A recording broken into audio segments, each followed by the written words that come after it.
Welcome, folks. We're going to let the folks trickle in for a moment and get all settled. We've made it to the end of the second day of the conference, and it's been absolutely wonderful so far. All right, great. We have a huge group with us to round out the end of the NASW-Indiana annual conference. And so I'm really excited about the opportunity for us to engage in conversation about advocacy this afternoon and really re-energize the group as we move forward at the close of this conference. So my name is Katie Luger, and on behalf of the NASW-Indiana chapter, I welcome you to the session on the time is right for social work advocacy, beginning with me, my practice, my community, and beyond. This session will run from 4 p.m. to 5:30 p.m. and a copy of the presentation and any handouts are available in the session pile and in the session handouts pile. To receive continuing education credit, you must be present for the majority of the session as recorded by the virtual platform and complete a session evaluation by close of business on Monday, September 26th. So for this, we have a really large group. So if we could put all questions in the Q&A box and then any comments into the chat, that will help us out for moderation needs and making sure that we're not missing any of your questions. So again, questions go in the Q&A box, comments into the chat. But please, we'd love to have you engage with our speakers throughout this session. So without further ado, it is my absolute pleasure to introduce some amazing folks as the panelists for this session: Beryl Cohen, Bessie Prophet, Rima Shahid, and Sarah Butts. Thanks, Katie. And thank you all for joining us for the whole conference and for this final session this afternoon. So I know it's late and it's been a long day. So, you know, if you need to stand up and walk around while we're talking, please do. We're okay with that. But we hope that you'll get some really good information out of this. We really want this to be interactive.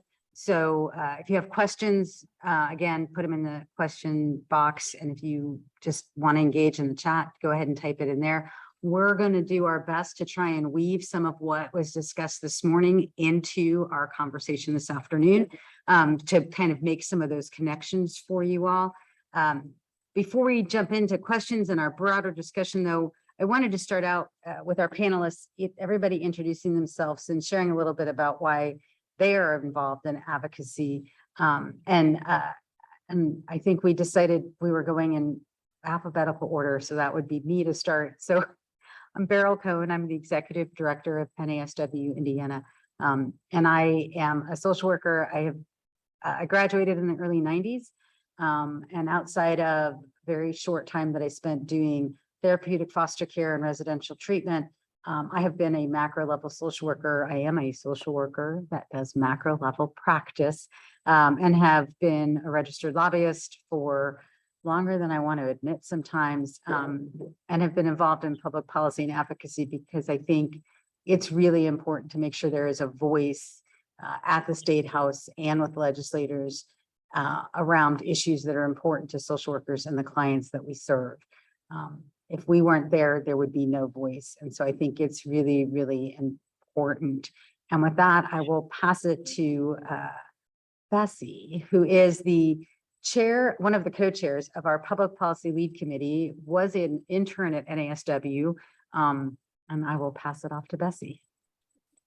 Thanks, Beryl.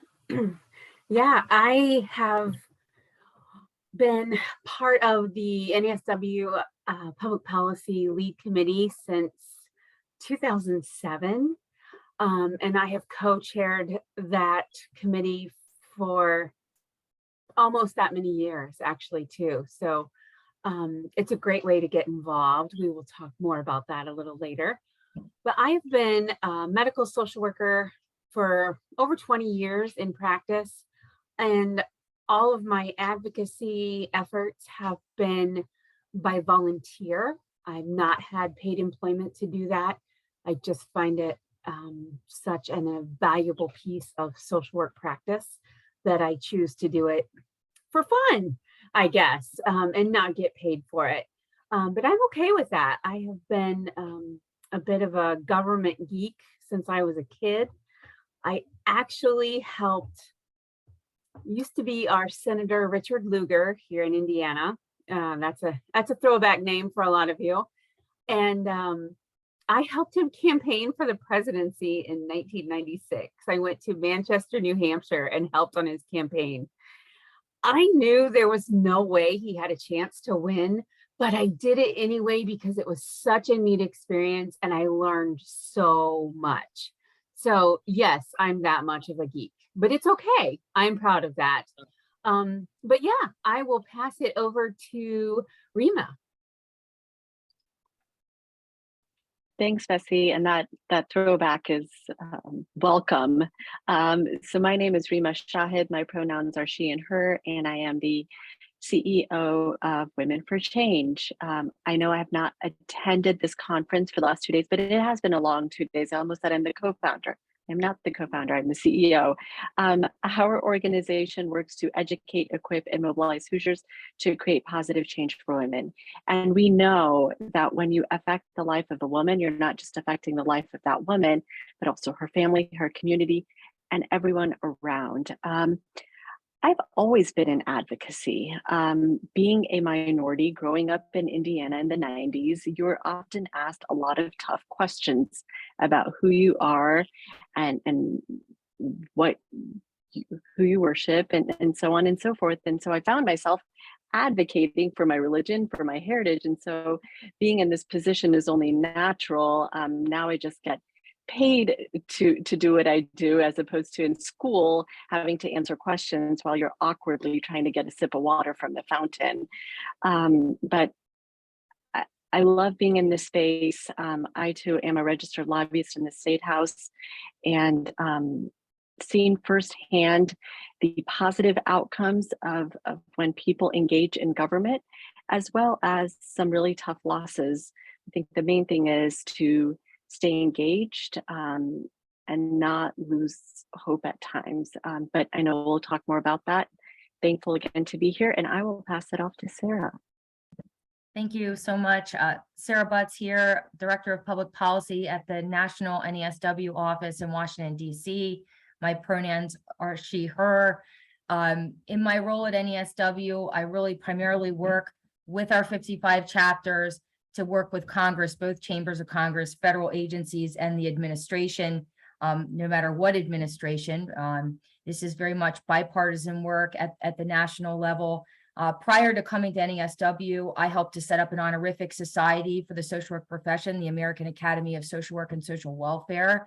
One of that organization's mission is to be a resource from the social work profession to Congress.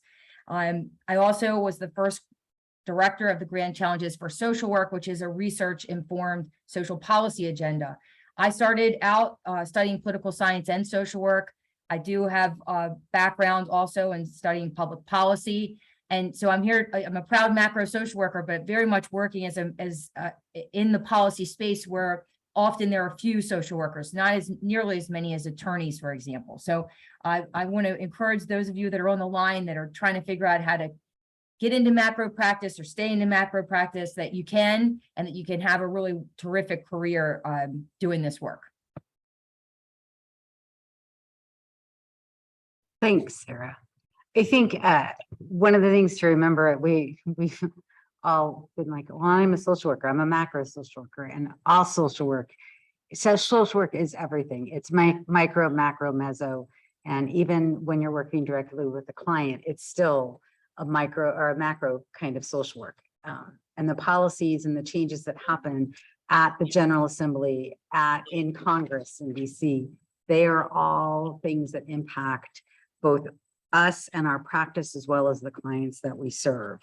So this morning we talked some about the challenges around the challenges of being a social worker when our values and ethics sometimes conflict with the real world. Sometimes the values and ethics of social work might conflict with our own personal beliefs, and that makes it really hard. And so one of the things we're going to talk about today is really looking at civic engagement and how belonging and self-care, how those can support belonging and self-care, which is part of our new code of ethics. We added it in last year. So we'll start out with with the discussion around civic engagement, and I will say, as I started off this morning, our welcome, which is, it is National Voter Registration Day. And so if you're not registered to vote, please make sure that you register to vote and register everybody you know to vote. Not for your name. Don't do anything illegal, but make sure that you get everybody that you know registered to vote if they're not. So I was going to ask Rima if she would kind of start our conversation around civic engagement and kind of what does that mean and how does it work? Yeah, absolutely. I think that as today is a civic holiday, National Voter Registration Day, for us Hoosiers, the bad news is that Indiana ranks at the bottom of civic health. It also, and what does that mean? It ranks at the bottom of voter registration, also ranks at the bottom of voter turnout. And that's not good. So many people from Indiana, we take great pride in our Hoosier state. And I think it's incumbent upon all of us to get Indiana out of the bottom 10 of those states. I'm going to share a little secret with 227 of my new closest friends. And that is something that I say often, that people do not come to Indiana for our fabulous beaches and our white sandy beaches.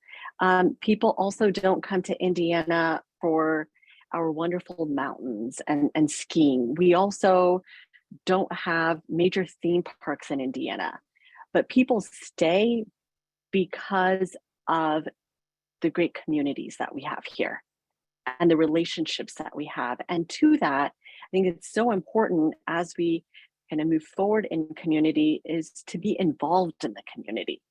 Think about spaces where you were not present and be present in those spaces. It's really, really important to try to move all of us collectively forward. I mean, there's different times where people are upset about different policy issues and the outcomes of those policy issues. And the question then becomes, what can I do? What do I do? I'm moving. Well, you're not going to move. I know I'm going to see you. I know you're not going to move. What can you do? And so I think a lot of times, as Beryl has referenced, getting involved becomes a point of self-care. Doing what we can in our control to make Indiana a better place for everyone is a form of self-care, because that is something that you can do. That is a way that you can help, and you can share others and kind of lead by example. So, at different times we've seen people just being really frustrated. And my question is, well, have you written to your legislator and told them? No. Have you come out to the State House? No. Have you even registered to vote? No. Well, then your despair, you're not giving any tangible outcome that you're doing to help your despair, and you're just going to stay in that kind of space, which is not good for anybody. I'll also share toxic positivity is not good either. So I'm not going to sit here and say, well, write that one letter to your representative and by golly, they're going to do exactly what they tell them. It doesn't always work out that way, but do what you can in your control to make sure that you're putting how you believe Indiana on a better path moving forward.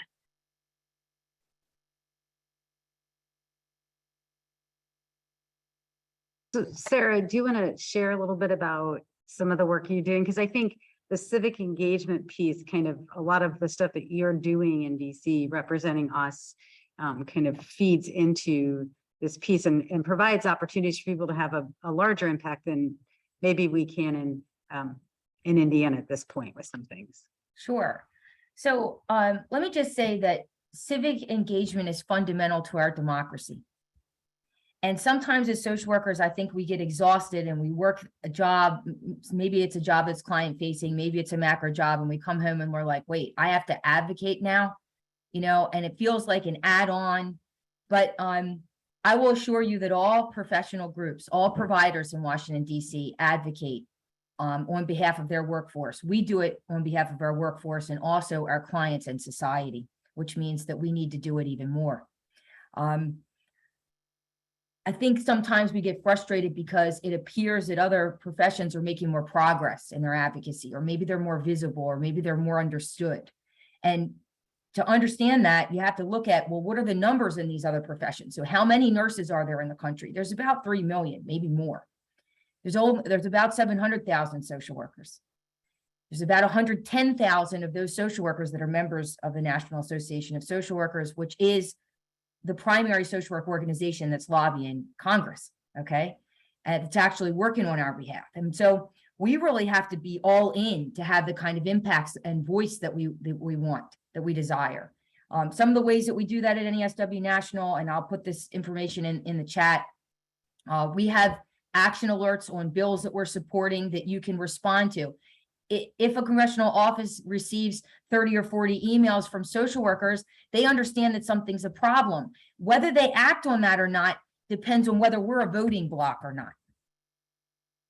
So I'll just leave you with that to really just try to think about how can we kind of next level our advocacy, because we think of ourselves as effective advocates, but are we really taking the necessary steps to have influence, to push and force influence?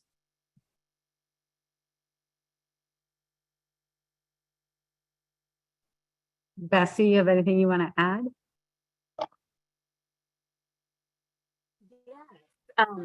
I love what Rima and Sarah both have said. I just want to go a little bit different direction from where they went. The civic engagement, increasing your sense of belonging and supporting your self-care. I can't stress this enough. Being a part of NASW's Public Policy Committee for so many years has given me that sense of belonging, because the different members of the committee are sharing different avenues of their social work practice. So we have people from school social work, we have people from medical social work, mental health, all those pieces. And so I'm learning, like, we all get to learn from each other of what the barriers are and the concerns are in each of the different practice areas. And that's building camaraderie among our colleagues. And it's supportive because we're sharing similar things, yet maybe I don't know exactly what school social workers are dealing with. But the time in the committee when we discuss things that are happening in the state house, specifically, because we are obviously more focused here on the state, as Sarah and our national organization do more at the national level. But we really get to have that time together, and it's very therapeutic sometimes because, you know, change in policy takes a long time. How many years did we work to try to get licensure in our state? And, you know, we were able to finally get the ability to diagnose just in the last couple of years. So it's very frustrating in policy because it takes so long, but it's part of the process, and we just have to keep going and keep trying. That's all I wanted to add for that piece. I think that was a good point, Bessie. I think, you know, there's a bills put in the chat around with our state policies. Why would a woman want to become a Hoosier? You know, I have moments, I will be honest, when, and I think I said this to you, Rima, sometime over the summer when we were at the State House trying to stop the abortion ban bill from passing, or maybe it was earlier in the spring. I don't remember, but you know, I do sometimes think about it's time to leave. But then I think about where would I go? I mean, truly, where would I go? I wasn't born here, but I grew up here. And I think it's a great place to live. Yeah, there are some bad things, but if I leave, then I'm not fighting and I'm not trying to make a difference and I'm not trying to make a change. And so for me, that's why I stay. And that's why I think other people stay. And it's having that sense of community. I mean, there are days when during session when we will have a public policy committee meeting, and at the end of the meeting, I apologize to them all because it's been a very depressing conversation, but it's also been very uplifting and empowering to be with other people who believe and understand the frustrations. And so, you know, it's hard to work things sometimes. Sometimes I get stuck in that toxic positivity that Rima referred to of, everything's okay. You got to just send this one letter and we can make a difference. And trying to balance that with that other side of me that's like, we can't ever make a difference. But I truly believe we can make a difference. And that's why, that's why I'm in this position. That's why I will continue to hopefully be here for as long as the board decides that, they want to keep me. But I think it's just really important. And I have, for every one person that I can change a little bit of somebody's mind or have them think about something just a little bit differently, we're one step closer to a better place. I just wanted to add, Beryl, that Indiana, we have our share of issues. We have a long, hard road filled with many barriers, and as all Hoosiers know, various sizes of potholes ahead of us. But there's no place that's without issues.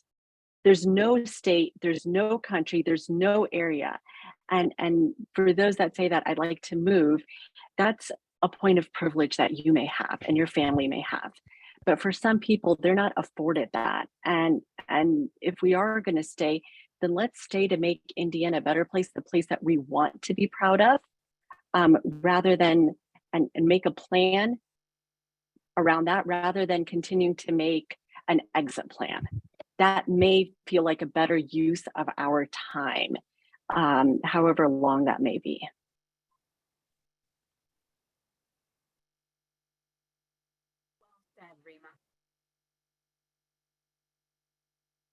It is very, it's a hard thing.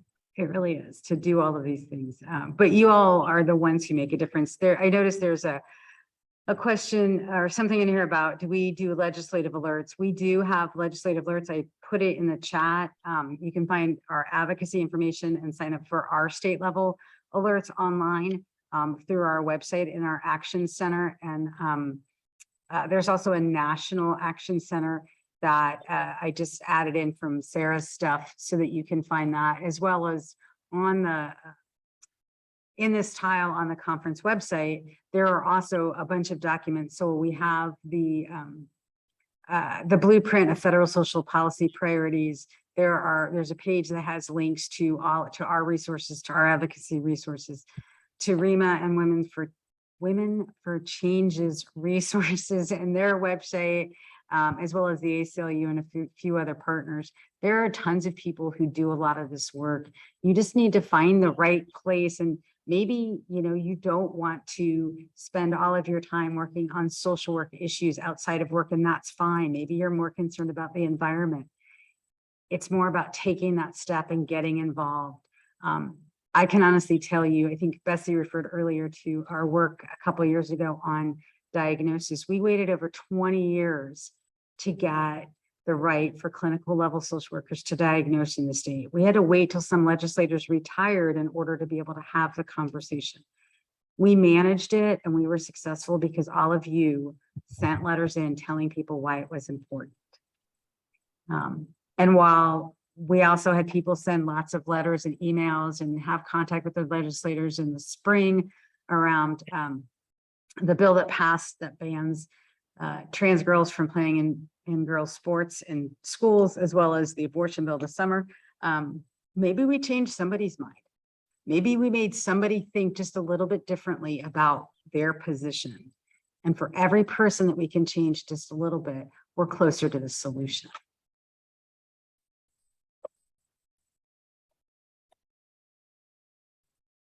I'll add too that being a part of NASW's committee for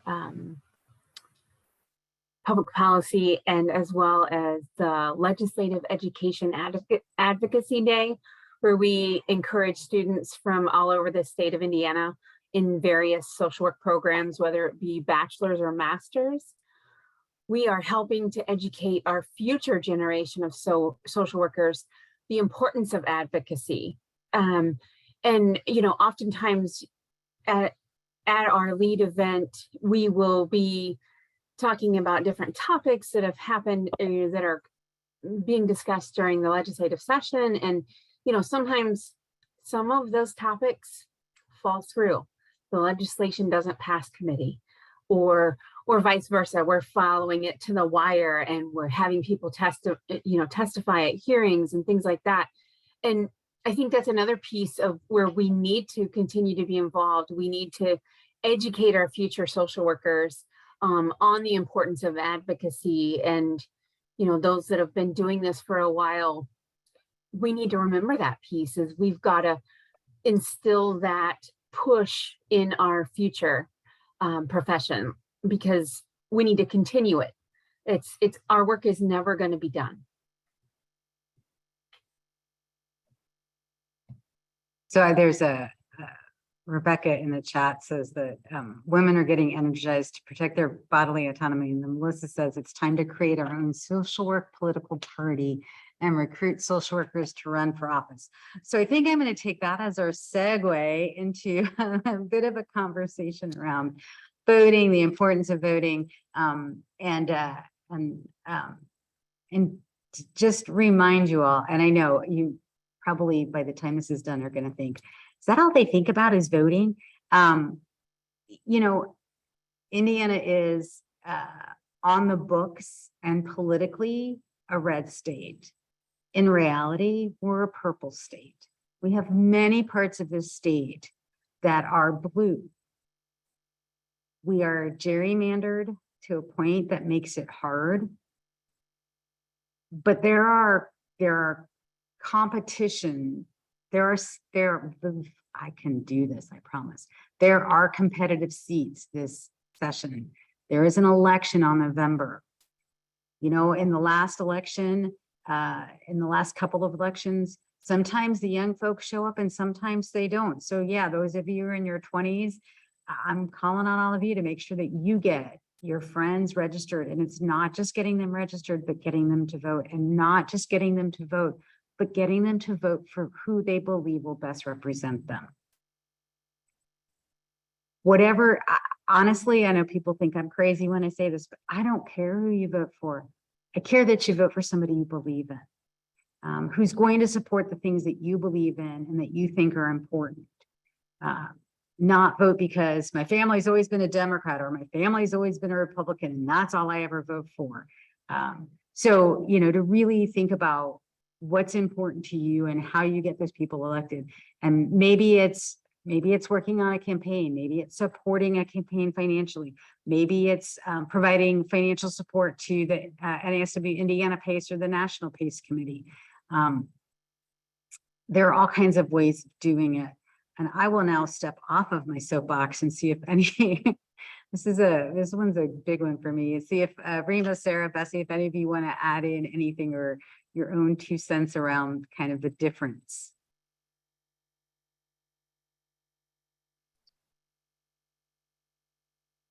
Awkward pause, so I'll jump in. The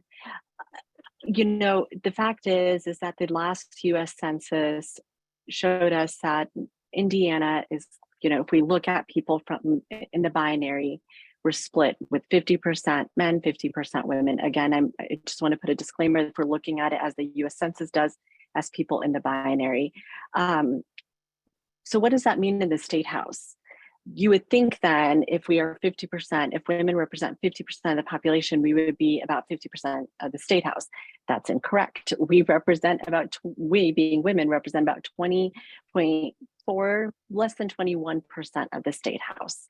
And that's a real problem, but how can we change that? And again, it's a long game because as Beryl referenced, Indiana, I dropped a link in the chat, but as per a study that Women for Change commissioned last year, Indiana's former and current maps are more partisan gerrymandered than 95% of all maps enacted in every state over the past 50 years. So it's going to take time to get Indiana and our state house to look more like Hoosiers do, but also to politically for it to look more equitable and fair. Voting, there is been, since the inception of this nation, there has been concerted efforts to dissuade and stop different blocks of people from voting. And still currently, we don't make voting very easy in Indiana or overall in the United States. Despite that, what we're seeing in 2018 and 2020, and I hope we see it again in 22, more and more people are going to the polls. And that gives me hope. Here at Women for Change, we are a nonpartisan organization. We have a whole, my very technical term, a bunch of different educational resources on our website that we encourage people to vote for the issues that are on the ballot. Think about the fact that 1 in every 4 Hoosier female, 1 in every 5 Hoosier females has been reported to being sexually assaulted. Think about the fact that Indiana ranks 4th highest in the nation as far as sexual assault among high school girls, so on and so forth. So let's vote on the issues that are on the ballot, not necessarily on the candidates, but you can find all of that information on our website. And I would say, as hard as it is to vote, the fact that it is not made easier, please go and do it. It's just one of those things that you have to do. It is, I believe that voting is not a privilege, rather it is your duty. So as you fulfill your other duties, whether you have to like scream, kick all the way there, or you're happily marching along, whatever it is, just do it.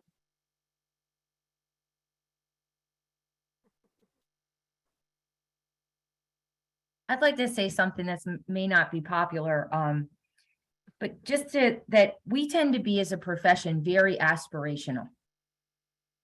We want others to see the world as we see the world. And it would probably do us all good if we would think about having a dialogue about what a meaningful compromise is, and helping others to see our point of view, and we receive their point of view. I spent a lot of time doing this on my own time to try to figure out how to be more effective in our advocacy, and accepting that I may not be able to make progress with every congressional office on every issue that is a priority for the profession.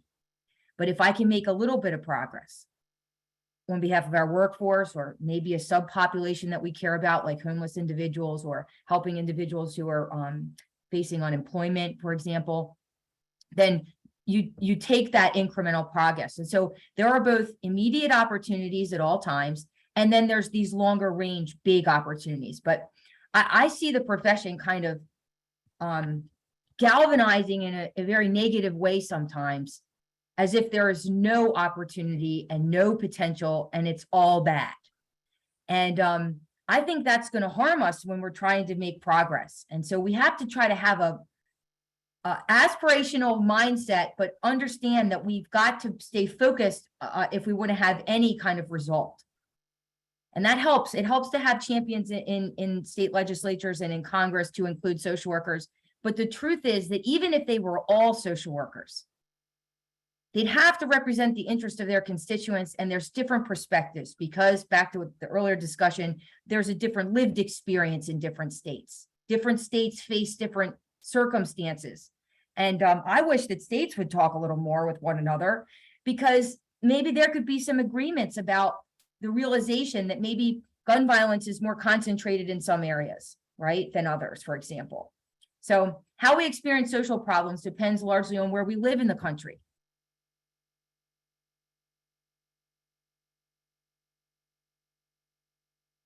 Bessie, you have anything you want to add? You don't have to. I just thought I'd ask. I wanted to add or make note of what a couple people have put in the chat, is echoing what Rima and Sarah have already, we're just talking about. I lost the one. Oh, not everyone has access to voting, at least not easily. And Rima shared, how difficult it has been for blocks of people. That's by design, voter ID laws, mail-in voting, that kind of thing. And then another person, Alexandra, said, it's also great to work the polls. And I just wanted to mention that that is another opportunity you can do, is volunteer at your local polling place. It's a way to meet members of your community, of different of differing political party than yourself, because they have to be fair and equal. So there are Democrats and Republicans in each. It's like usually they try to do a 50-50 divide in people who volunteer for working the polling, but that's another way you can get involved in your community and, you know, help make change. And you can see how the process works, and it helps you kind of see what barriers there would be for people that maybe you don't realize were there before. You know, depending on where it is it like parking is an issue sometimes in some locations? You know, how do we get around that? You know, what is there something we can do as a group? So sometimes volunteering can help you see some of those gaps and barriers and try to help think forward.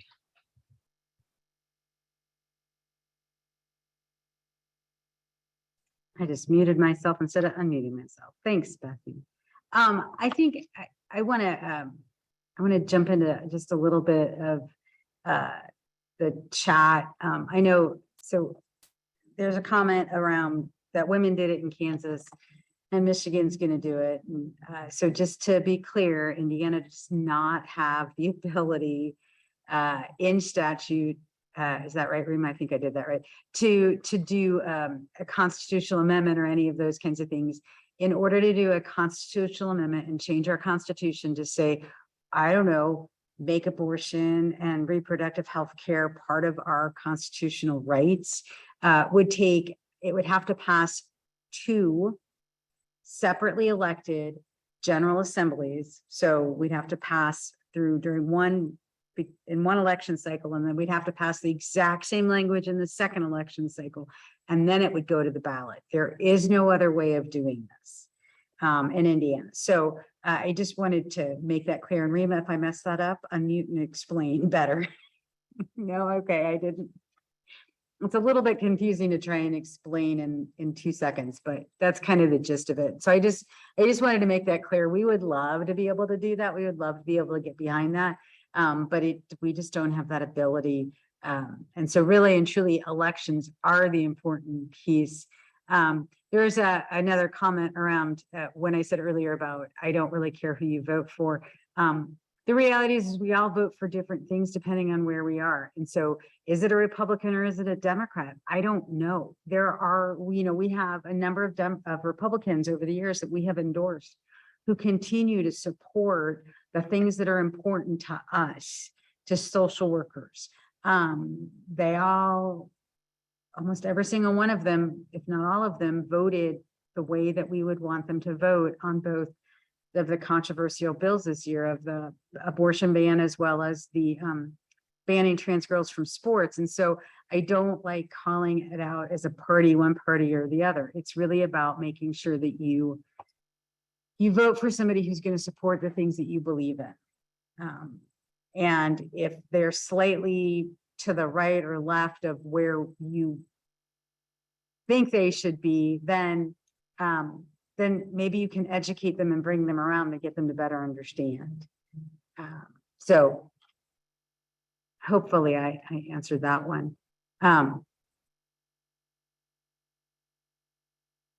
So there are some other questions, and Sarah, I think this one might be for you. So it's, do you have any advice for getting into more of the policy side of things? Well, we could have a whole additional webinar, probably a whole course on this, but I did put a link there in the chat. There's a paper that NASW National developed with the University of Michigan called The White House as a Field Placement.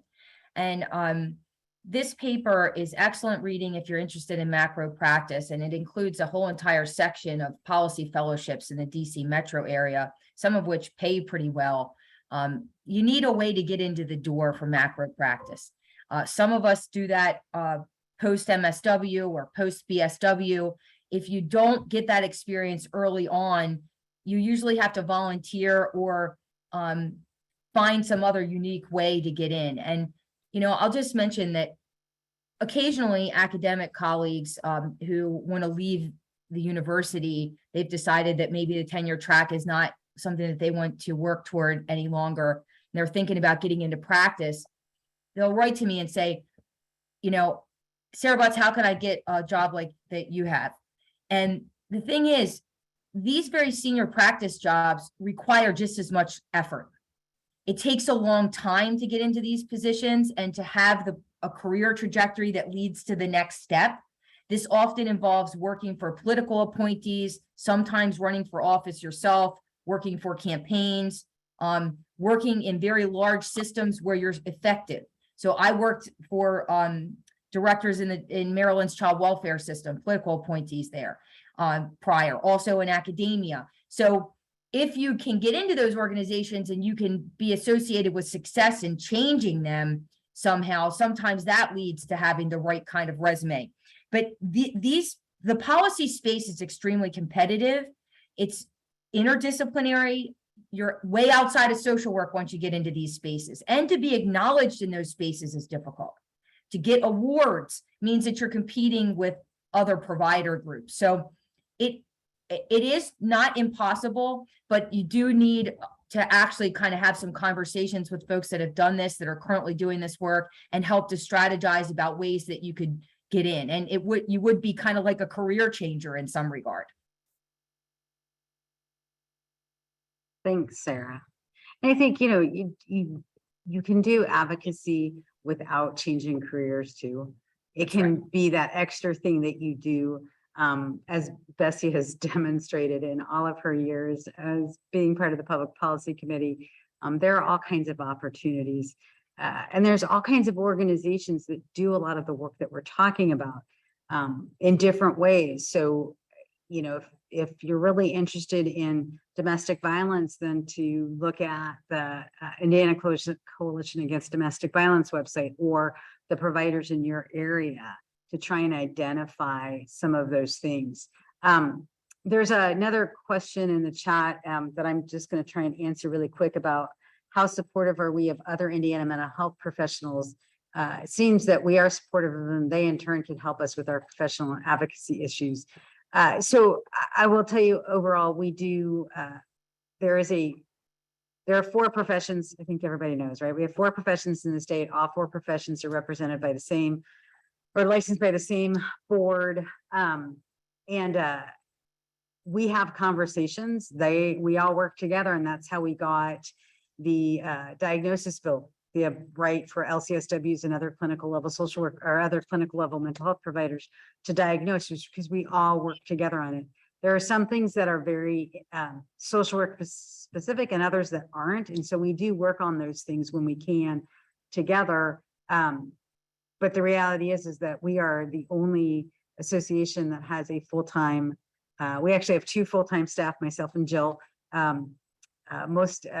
The addictions, I believe the addictions and the marriage and family therapists are all volunteer, and the mental health counselors have a part-time executive director. And so, you know, part of it is because we invest in it, because we have a membership block that's big enough to be able to invest in it. And the more members we have, I think Sarah referred to this earlier, you know, we don't have all of the social workers in Indiana as members. I understand that. I wish more people would join, and I hope if you're not a member, you will consider joining, because we are the voice.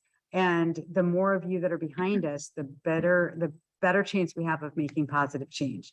And it may not be that we can, somebody asked about how hypothetically, could we potentially expand abortion rights? And yeah, hypothetically, we could do anything.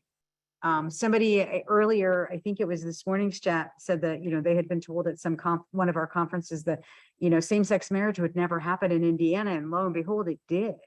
So anything is possible, but it really takes all of us working together, all of our voices together, sharing that message.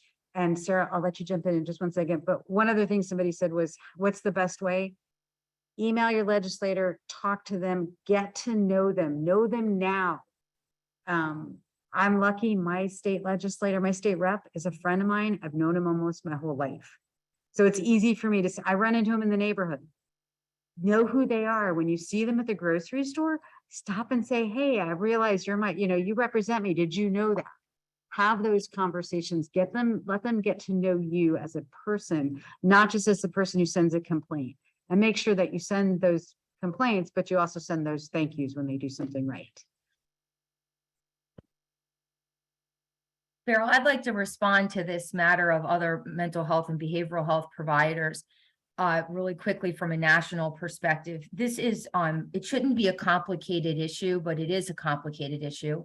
The relationship between these providers is different in each state, meaning that there's much more competition and conflict between some of these providers in some states. And in some states, they're supervising one another, and it's a much more collegial relationship. For years, it has been the case that different workforce associations in Washington, D.C. represented the interest of their workforce. And that's a basic expectation of federal advocacy. And that's what NASW does. I think increasingly recognizing that we don't even allow all of the providers in to be Medicare providers, for example, and that Congress has authority over the Medicare program. With the mental health crisis that's emerged from the public health emergency through COVID-19 and the number of opioid and substance use disorder deaths, I think it is now just unacceptable to not cover the full continuum of these services. And so what you see is there's a shift happening at the national level where there's discussions about parity and the fact that Medicare isn't held to the same parity standard and thus doesn't cover many of these behavioral health services and doesn't have these providers. And so I expect a bill to come forward in the House tomorrow that would allow MFTs and LPCs to become Medicare providers. There is another proposal in the Senate, which also includes some of the provisions of the Improving Access to Mental Health Act that would allow that. So we're coming to a place where we can't just advocate for our workforce, we have to advocate for on behalf of our clients so that they have access to these services, because there's so many challenges and need in society. So but it is a shift. And part of the reason for that is because there's a limited amount of money.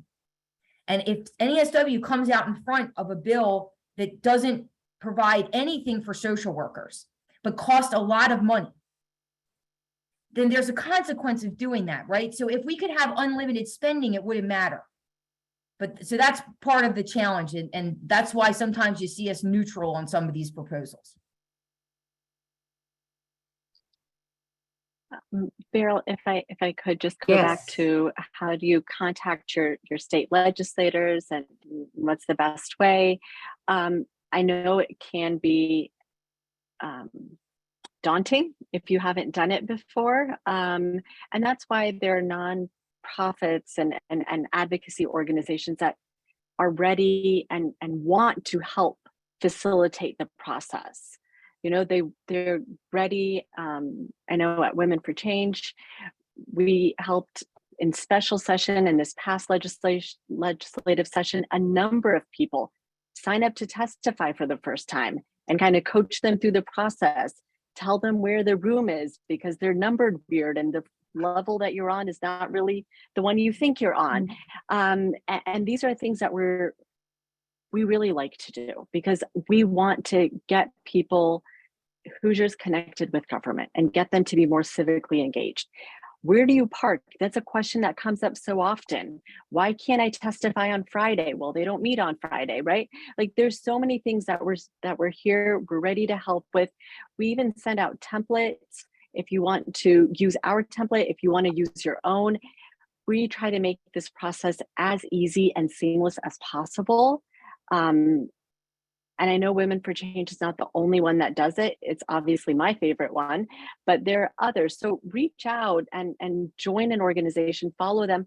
Another easy thing that one can do when we're talking about advocacy is self-care. I know all of us are responsible and none of us check our phones when we're driving at when we're stopped at a stoplight because we're not supposed to. But if you find yourself doing that, share a post on social media. Inform, get the word out, get people mobilized. You know, I know that social media has been used to do a lot of harm and continues to do harm in different ways, but we can also try and find ways that we can further good by sharing information and making it easier for someone else. If you find the whole process overwhelming and intimidating, my guess is others may as well. So let's just kind of enlarge the circle and lean on one another. Thanks, Rima. I'm now gonna ask you, so there's a question in the Q&A about, since the most populated regions are the blue regions, do we know if there are barriers to getting people in Lake and Marion counties to vote? I think the best example is 2020. Indiana was one of, I believe, 5 states that did not expand mail-in voting or absentee voting amidst a pandemic. And it was so curious to me how folks in Marion County had to stand in line for hours to be able to cast a ballot. You know, and obviously in November, the weather is unpredictable. It can be cold, it can be warm. There's a pandemic. We're standing in line for hours, but you go north 10 miles into HC or Hamilton County, and it took 10 minutes in some places for people to get in and out. I think that's a great example of the barriers that our most populated counties face when it comes to casting a ballot. A lot of women, traditionally they are caregivers. And so in 2020, a lot of women had to make the choice of, do I have to get through one more day of e-learning with my kid who hasn't learned anything all year, if we're all going to be honest? Do I help care for someone else? Do I take time off of work? Or do I go and cast a ballot? Those are decisions that people should not have to make. All good points. All good points. And so the NASW-Indiana PACE has almost their complete endorsement list ready. We will be releasing it hopefully by the end of next week, so you get an idea of kind of being people that we think that the committee thinks based on reviewing voting records and surveys and other things would help move the conversations along. So please look for that. National also has information on the national website for our NASW National PACE. But the other thing is to go work the polls. It may seem scary. I've done it for almost 20 years now. It really is. It's an exhausting day, but it's a great way to get people and to be involved in that whole process. And they're always looking for people to work. So I will now get off of my soapbox, at least for a minute or two, around voting, because I know y'all are probably tired of hearing it. And Katie, I know I've been jumping around on the questions. What have I missed? I know there's a question about, there's 3 in the open piece that have just come through, but as far as conversations about unionizing, advocating in spaces that are lacking resources, and how to build those resources, as well as a few things that trickle down, but I'll start there. Sarah, do you want to take the unionizing question, or do you want me to start? Yeah. So there's a really robust discussion on My NASW, which is our I guess behind the scenes platform where members can discuss these matters. And I've had to respond to that discussion numerous times. There seems to be a sentiment in the profession that if we were unionized at this moment, that our work circumstances would be improved. And I don't think that myself or others would necessarily disagree with that. The pathway to have that opportunity is actually quite complex. NASW does not have the proper tax status to just serve as a union. It could set up a separate entity and begin that process. It would take hundreds of thousands of local unions to be able to effectively serve our workforce, which would also be very costly. It's not impossible, but it is indeed very complicated. So there are social workers that are participating in unions in many different workplaces. And you see it in states quite a bit in child welfare agencies, for example, and in workplaces and in hospitals. I'm not here to poo-poo that idea. If it would take some real effort and some leadership, probably apart from NASW or in addition to NASW. But I would forward that there are other contributing factors here that really likely require our immediate response. So some of this is the fact that there's no career trajectory for us in many employment settings, and there are a lot of factors that are contributing to that. So the nurses have figured out how to have a pipeline for advancement in their service provision, and we have not. If there were many more social workers, for example, in hospitals, we would have more bargaining power.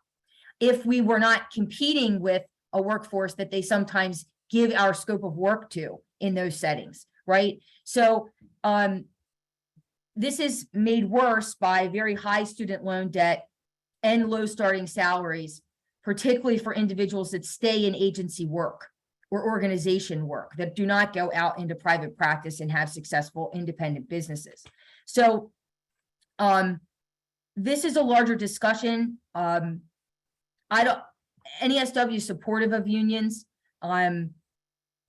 Is this the answer to our struggles right now? I don't know. I think it's probably part of a solution, but we have, I've spent the better part of the last 3 or 4 years in this position advocating for changes around student loan debt relief for our profession. And we are probably the most standout provider for low salaries and high student debt. Some of it is because our services aren't valued in some places, or they're not valued over other services. So this is an incredibly complex question. I know I didn't completely answer it, but that's my view, at least at this moment. Thanks, Sarah. A lot of this is very complex. I think I want to try and pull some of the discussion from this morning. And I know that there were some comments in the chat this morning at the session around how to do this. How do you talk to people who disagree with you? How do you have that, I guess, civic engagement with people who don't always agree? How do we have that conversation with somebody who, we've had legislators who have had bad experience with a social worker, or let me rephrase that, with somebody who identified as a social worker probably 25 years ago before we had licensing. So who really knows if they were a social worker or not, because we didn't have licensing or title protection at that time in the state. So how do you have those conversations? And I know for me, it's hard sometimes. I spent a chunk of my professional career working on poor people's issues and having conversations with legislators about the facts that, poor people pay taxes, and they were like, no, they don't. How do you dissuade somebody? You just keep repeating your story. Rima, or Bessie, I know Bessie, you've done some work too around some of this stuff. So do you all have any thoughts from the not professional lobbyist position? Yeah, I would say go back to your social work basics. We talk about our practice skills, building that rapport, assessing all of our skills. You need to use that on a macro level as well. Getting to know your legislator, find out what things they've been involved in, and make note of those in conversations with your legislators, and not just contacting them during the legislative sessions. You can contact them throughout the year for various things that are occurring in your community.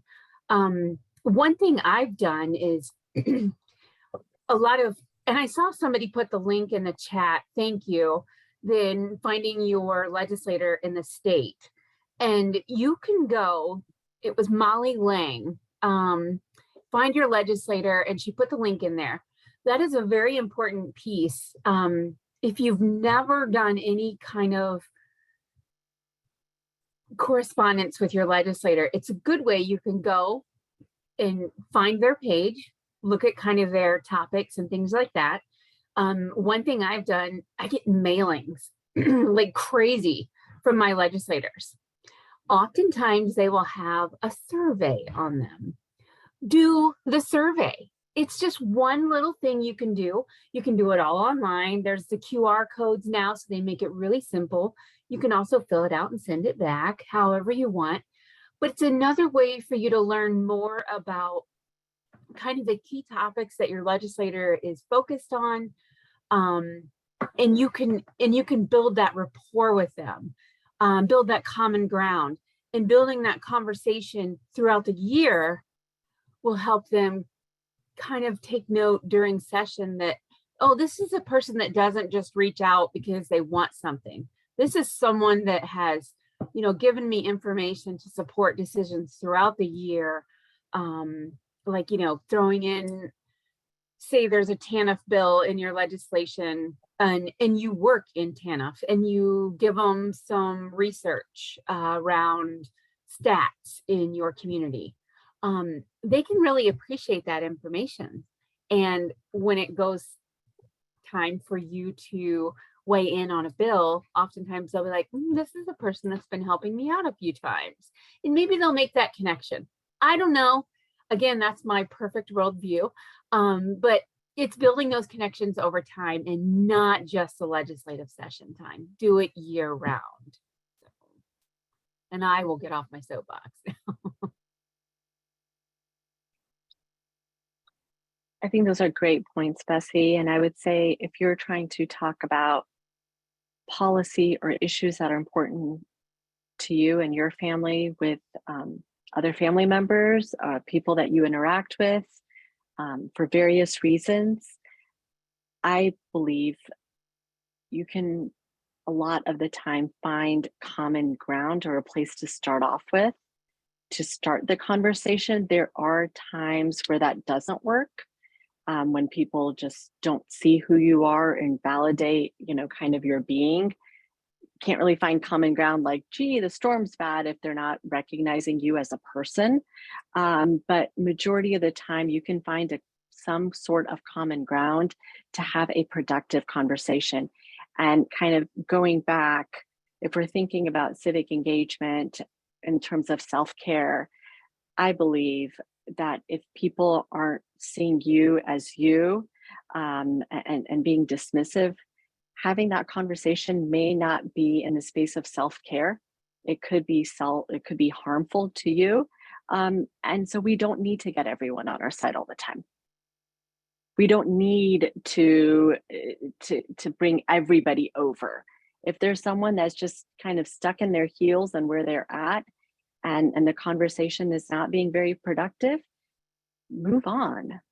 There's no point in engaging with people that are going to dismiss who we are, dismiss our learned and lived experiences. I don't think that's self-care. And so I would say there'll be somebody else that you can talk to and find that common ground with. Thanks, Rima. I think when you were talking about that, it made me think about the special session this summer with a lot of around the abortion bill and the ban, and was there going to be exceptions or was there not going to be exceptions? And, you know, I think there were some legislators, some Republican legislators who were on the fence and realizing what this could mean. I mean, having them stand up and talk about how, you know, they may not personally believe that it was, you know, that abortions are good or bad or whatever, but when they realize that they might have to face their daughters or their grandchildren and their granddaughters and impact them in a negative way, it could harm them. And so telling those stories, helping people understand, sometimes we connect in ways that we don't even know. But I also do agree with you that there are certain people that it's just not worth it. If they fundamentally don't believe the way we do, as we would with the client, we just kind of need to walk away. Okay, so no, don't walk away from your clients. I'm sorry, I didn't really mean it in that sense. Don't walk away from your clients. Y'all know not to do that. but like, that's not a road. If they're not ready to go down that road, then we can't go with them, right? We can't work with them in that piece. But maybe we can work with them someplace else and build ourselves to a point. And sometimes there are people who we just can't have those conversations with at all. And it's hard because sometimes it means walking away from family, friends. In one of the earlier sessions, somebody mentioned about having to leave a church because they weren't supportive. You know, it is hard. And that's where that self-care piece of being able to walk away and leave it. I wanted to just real quick share my screen. So hopefully I can make this work. So we were talking about the General Assembly, and hopefully y'all can see the General Assembly website page. Did I do it right? Somebody, yes. Yeah. Okay. Thanks. This is why I have challenges on Zoom sometimes with sharing my screen. But this is the General Assembly website. This is set up for the special session that happened this summer. Bookmark it. You can go, you can follow legislation, you can find out who your legislator is. There's all kinds of information on here. And I really hope that you will, you'll find it. Do not try and load this on Firefox. It will not load. It comes up as error messages. So sometimes it only works on certain browsers. But I really encourage you guys to, if you don't know who your representative is, go and check out their website, see what they're doing. You can also go back and watch archives of debates and discussions. And that is, I will stop with my little sharing at that moment. But I just wanted to show you, it's really that easy to find out, to identify that person and to really get to know them. And, you know, you'd be surprised, most of them live in your community, especially your representative tends to live right in your community. And so you can run into them at your religious site, at the grocery store, at the bank. Don't like run up to them and start yelling at them in public, but to introduce yourself and have that conversation. Rima, there is a question. Do you want to take that one in the chat? Yeah, if you are one of the individuals whose representative just 100% does not align with you and your family, kind of one of those people that I referenced that it's not a productive use of your time. Or on the flip side, if you live in a unicorn district where your representative 100% of the time votes how you want, I would say still engage with the committee where the bill is being assigned. You know, is there a bill that you're following on I don't know, potholes, like we all like to reference potholes, right? Like, is there a bill on potholes? Can you go to the transportation committee and go to the chair and say that this is really important to me and my family? I've lost 4 tires this year. I can't keep doing this. There might be somebody else in that committee where a specific bill is that you can talk to, engage with, and find that common ground with. I hear this from folks a lot. My legislator votes 100% how I want. Great, congratulations. You live in a unicorn district. We still need you to engage with committee because not everyone is that privileged.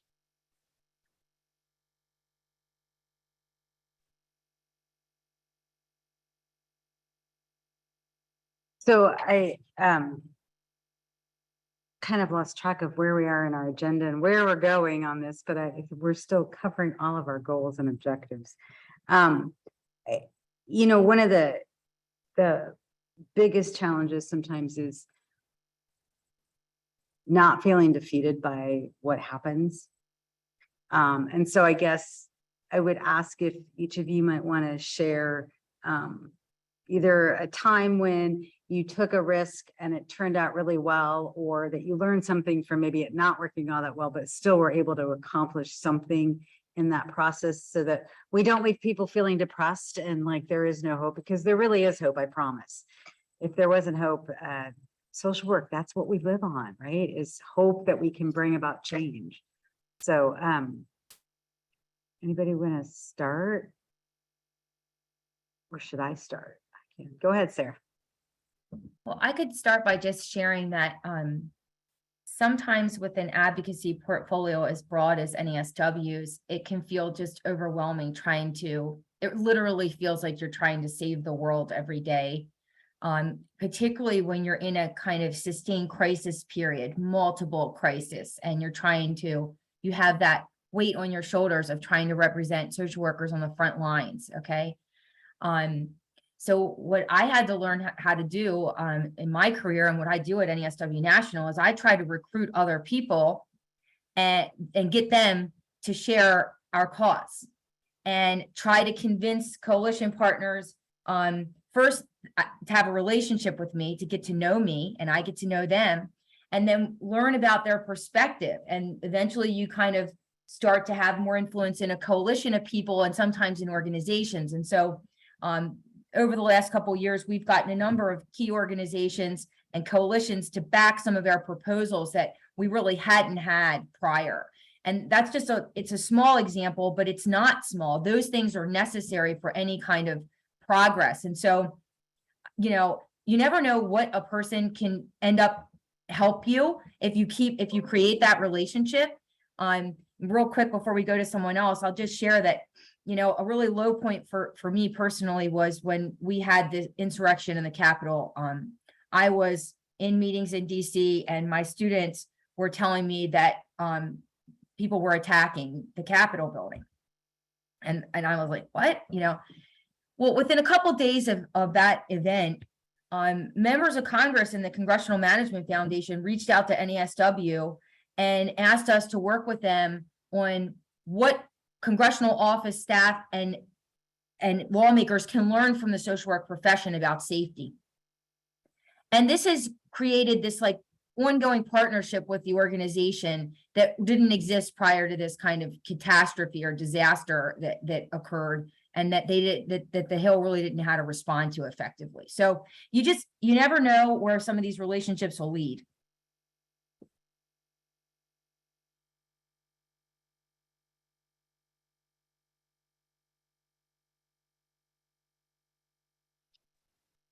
Since Beryl is trying to catch her breath, I can go next. On July 1st, 2022, Indiana joined 19 other states and Washington, D.C. in defining consent. And that gives me hope. The fact that we were able to bring to fruition something that advocates have been working on, Women for Change has been leading on for a long time, gives me hope. And it gives me hope because we saw that bill through, but it also gives me hope because what does that mean for future and current Hoosiers when we've now defined consent? I too think it's not sustainable to live in a doom and gloom space, but change is happening. It's slow, it's hard, it's like molasses sticky, but it's happening. And on March 5th, 2020, Women for Change, we set up postcards where people had talked about their sexual assault stories, and we had at least one postcard from all 92 counties. We had about, I believe, 1,700 postcards, and this little girl came up to me, and her and her mother had driven down from Northwest Indiana, the region, and this little girl asked if she could fill out a postcard, and I obviously said, well, you have to ask your mother first. Like, I have to ask your mother. And her mom came and she said, no, she can write on a postcard. This little girl she must have been 5 or 6 years old, the victim of sexual assault. And she came to the State House that day to talk to her legislator about why she wants this bill passed. And I asked her, I said, what do you, the question that we asked all children, what do you want to be when you grow up? And she showed me this little pin that she was wearing on her dress. And she goes, well, I want to work upstairs so I can change the law. And that gives me hope. Change is happening. We are moving forward. Sometimes it feels like one step forward, 10 miles back, but we'll keep at it. So don't lose hope. And I think of that girl often, and I'm going to stick around. She's one of the reasons why. I will. Thank you, Rima. I would love to meet that little girl. She's our future leader. I just wanted to share that I am happy about being a part of the NASW policy committee. Like I said earlier, I've been a part of it for quite a few years now. And I've seen attendance dwindle and then expand in the last few years. And participation is up in the committee. So I feel like all of these things that are happening in our state and our country have really shown social workers how important advocacy is, because it's part of our code of ethics, for one, but two, it's who we are, trying for social justice, no matter what that looks like. There's so many ways we can do that. But I get hope when I see 10 people attending the policy committee, because that's a record. And that's phenomenal, but it's grown.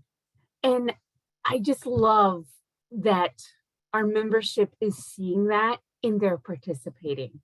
That gives me hope. So with that, I also want to encourage you all to be a part of NASW's Public Policy Committee. You need to be a member of NASW, so make sure you pay for that membership first. But please join us. We need your expertise. We can't possibly know all the barriers and issues that clients in every field of social work are dealing with. I learned so much from people on the committee in the other areas of social work practice that, of course, we don't have time to learn what all of our colleagues are dealing with in their areas of social work, because we're so busy trying to put out all the fires in our lane. But it's just awesome. So I just encourage you, shameless plug, please join our committee. I didn't pay her for that either, just so everybody knows. That's Bessie. I'm gonna take this a slightly different direction and I think and just say that, you know, I've been a registered lobbyist in the state of Indiana on and off since 1996. And I have worked and done all of this stuff. And then I left and I kind of just did a bunch of different things. And I came back 5.5 years ago and was lucky enough to, I still lived in Indiana, mind you, but I decided to come back into advocacy, and I landed this job 5.5 years ago. And I did it because I really believe that we can make a difference. If I didn't believe we could make a difference, I wouldn't do the job. And I wouldn't encourage all of you to help. And I wouldn't spend hours at the State House listening to people speak hate in the hopes that maybe I could convince one person. So it's the potential for change. The potential for change is always there. And so I think it's just really important to think about what that change can look like. And there's one of the questions is around that it can be difficult to stay motivated. What are some examples of successful social work advocacy in the last 5 or 10 years? Boy, probably more than we can even have the time, or we would remember everything that we've done here in the state. You know, we've managed to protect licensing. When I first started in 2018 session, there was a movement afoot to try and allow anybody who had an MSW, there was legislation filed, anybody with an MSW could have a temporary permit as a licensed clinical social worker, as long as they worked at a community mental health center. And that would have completely messed up. I mean, we can't do that because our code of ethics says that we can't misrepresent our experience, and you can't be a licensed clinical social worker or even have a temporary permit unless you have your LSW. And we can have all the debates around whether licensing is good or not and all of those but that's the way it is right now in the state. And so we do a lot of work every year to make sure that legislators understand what our license stands for, why it's valuable, why it's important. And it is, you know, one of the reasons why our licensed clinical social workers get paid between $5,000 and $10,000 more than any of the other clinical level license holders in the state of Indiana. Because we have a license and we've shown that we're professionals. So it's that hope of what we can do. You know, when we finally were able to get diagnosis through, that was a really big deal. It was horrible last spring to stand in the General Assembly and the Senate, and both in the House and the Senate, and listen to them talk about banning trans girls from girls sporting teams, talking about the fact that we were teaching critical race theory in schools, which we don't teach, you know, all of those things. But hearing people get up and talk about what it means and why these things are important, that's what gives me the hope and the power to move. Yes, we have bad things that have happened, but we also have the opportunity for lots of good things to happen. We just really need to, kind of remember that hope, and we need all of you. Truly, we can't, you know, I'm registered to represent NASW-Indiana. We have a contract lobbyist who also helps us out. We have the public policy, but it takes all of us together. If every single social worker in the state of Indiana would step up and write their legislator about one thing, we could make so many changes. And so I really encourage you all to think about that. And boy, I just keep jumping on my soapbox today. I just want to add one more thing. When you were saying that, it made me think of, we've been using voter voice, and since starting using that, I can see how many letters are going to legislators, and that also renews my hope, because I see how many of you are using that tool that NASW so kindly brought for us. Or is supplying for us. It's an amazing tool, and it makes it so much easier for you to be able to reach out to your legislator. It's just awesome. And I think seeing that has been a big renewing faith for me in seeing change, because I get to see all of our membership taking action. And I just think that's awesome. And I had one other point, and I think I lost it. I think I lost it. So I will. So we have about 7 minutes left. Rima, Sarah, I'd like you just to mention the public service loan forgiveness stuff, because I think it's a really important win for us and a lot of work that you've done for us. Yes. So if you all are not aware, NASW in collaboration with the coalition partners at the federal level we've been doing advocacy on the public service loan forgiveness program for a very long time, really since the program's inception in 2007. But it was essentially a failed program. Many of you may have participated in it, not once, but twice. Over 98% of applications were denied. I can't describe to you how much advocacy we've done on this, but I've met personally with the federal agencies, Department of Education several times. I've met with the White House 3 different times on this, and we facilitated 2 social workers testifying about their student debt to the Senate Banking Committee. You can look that up, and it's very interesting to listen to their testimony. Long story short, there is a waiver in place right now.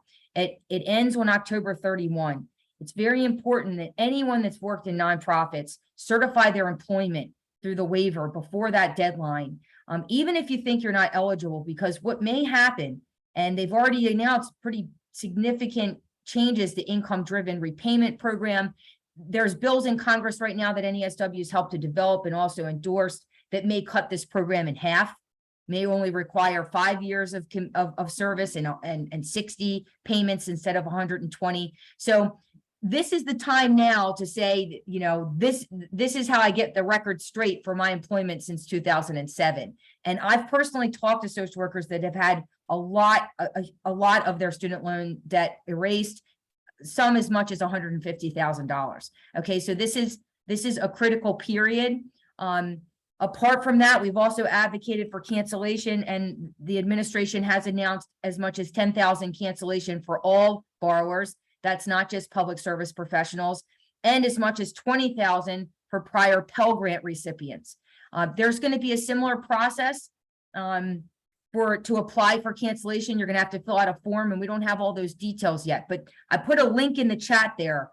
There's a shared website with the Student Borrower Protection Center, and some of our education colleagues. You'll see NASW's logo there. All of the information on the waiver and also cancellation is going to be found on that website. So that's the central place. And if you really get yourself into trouble, you could email the national office. We've been able to help a lot of borrowers. Rima, you want to have any closing thoughts? I would just echo Bessie's comments, like join the public policy committee for self-care. That's why we're all here, right? Let's do it in the spirit of self-care. Get involved. I'm not a social worker, but I'm really grateful to be here and grateful for all the work that Beryl and Bessie and Sarah are doing. And we're going to continue to, build community, because we can lean on one another in really hard times, as people do. But also it's important to build community for self-care, and important to build community because when we get those wins, then we have a whole group of people to celebrate with. Rima, that was a great way to wrap this whole thing up. I just want to thank Rima and Sarah and Bessie for taking the time to be part of this conversation this afternoon. I value all of you and what you provide for us. Rima's here, Women for Change are here in the same building with us. And so we really, it's nice to have them across the hall from us. And Sarah, for all that you do for all of us in DC, I don't think we can thank you enough for all of that. It makes a difference. And for all of you joining us, thank you. Thank you for being with us for the last 2 days. Thank you for joining us in the chat and your thoughts and ideas. We are going to save the chat from this, and it will be posted in the tile with everything else. If you have any questions, I know we've put this in like 5 million times, but you all have gotten emails, I'm sure, from us before, that info.naswin@socialworkers.org is the easiest way to reach us at the office. If you're not a member, I hope you'll consider joining. And Katie, I will let you have 3 minutes as our current board president. You can close out the conference. Well, thank you all so much. Beryl, Rima, Sarah, Bessie, this was fantastic. And I know I feel a renewed sense of energy going forward after this amazing set of sessions the past 2 days. But I think you really captured what it means to be a social worker rooted in social action and advocacy as part of our core values and ethics for what we do for our clients and our communities and, the environments in which we work and live. And so this was phenomenal. I appreciate all of you. And so thank you again for the work that you do and just who you are as people. It's really beautiful to see and really makes a difference for all of us. I want to give a special thank you again to our conference committee, our conference committee chair, Sharon Trimble, and program subcommittee chair, Michelle Meir, for pulling this conference together, for Beryl and Jill, especially for making this come to life. It is so much work. And so I hope you take a few days to celebrate and rest after this. I also want to thank our Matchbox support team. You all really made sure we made it through without any major tech hiccups. And I want to thank everyone who's participated the past 2 days, or even if you participated for 1 day or several sessions. You all are taking away so much wonderful and valuable information back to you all for your individual social work practice. And I'm really excited to see the amazing work that will come from it. So thank you for all that you do for our NASW members. Thank you for your membership. Know that there are so many opportunities to get connected with NASW, from joining a committee to serving on the board into volunteering and engaging in so many ways, including the legislative action alerts that Beryl shared about. So please make sure to stay engaged and connect with us anytime you have questions, concerns, or needs or support. So we thank you so much for, and all my alarms are going off, it's 5:30. So thank you so much for joining us. Please make sure you complete this session evaluation as well as completing the overall conference evaluation. That link will be sent to you on Wednesday. So with that, we are closing out the conference, and thank you and take care. Thanks, you guys.